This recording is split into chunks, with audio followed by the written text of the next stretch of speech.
Ask any Cape Townian what the best thing about fynbos is, and they are likely to tell you the smell.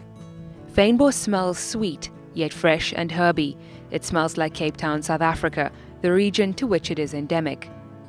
To the untrained eye, these low shrubs may appear to be little more than weeds, but fynbos is very, very special. This fire-prone plant community covers much of South Africa's Cape Floral Kingdom and is under severe threat from human encroachment and climate change. The Cape Floral Kingdom is the smallest of 6 floral kingdoms in the world. Within the kingdom, more than 1,700 types of fynbos plants are considered critically endangered, or vulnerable.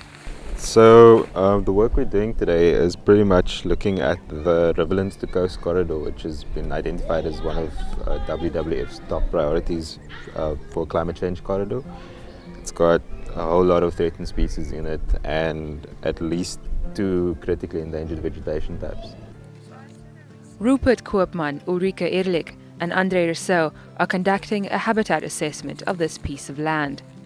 The land is part of a stewardship program aimed at convincing private landowners to participate in the conservation of the Cape's rich biodiversity.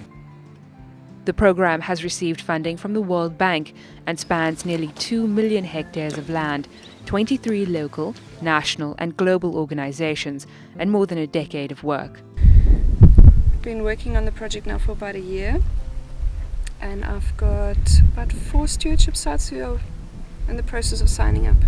We've got Kanonkop straight ahead of us. On this side, on the northern side of Kanonkop, is a stewardship site that we call Dassenberg. They're busy signing up a contract nature reserve, so the corridor is slowly forming. So those are 2 private landowners that are super keen on signing up.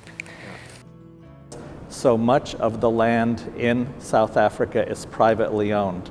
In the Cape region, about 80% of the biologically valuable land is in the hands of private farmers and landowners. They're not required to conserve the land, and that's where the government has an important role in providing technical assistance and providing tax incentives to encourage voluntary stewardship of those lands. To date, 58 contracts have been signed with private landowners for conservation management. This has increased the area of endangered and critically endangered biodiversity under conservation by more than 300%.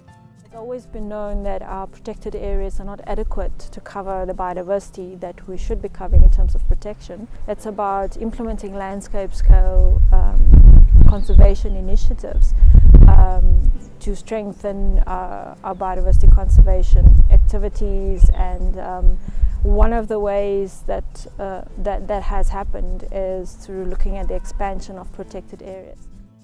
Mandy Barnett coordinates the work of conservation for the South African National Biodiversity Institute.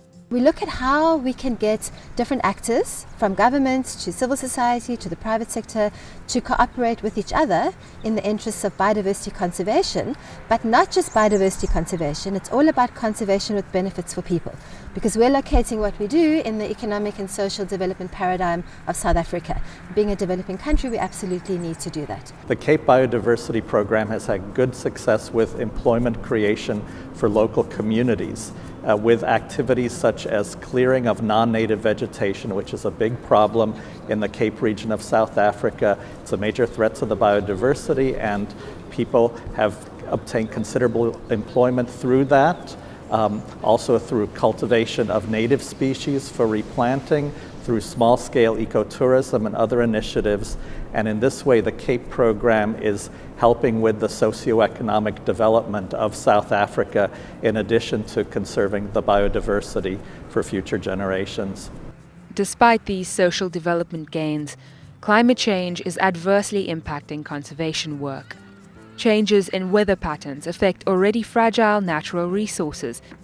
The Biodiversity Project is working to lessen those impacts by boosting the resilience of South Africa's ecosystems, which reduces their vulnerability to the adverse effects of climate change.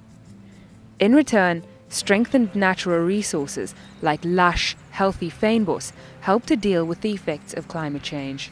In the face of uncertainty with the future world that's affected by climate change, what we need to do is apply the precautionary approach, and we need to make sure that we are putting in mechanisms so that we can adapt when whatever the future may be. And what makes sense for that is for us to protect our ecosystem services.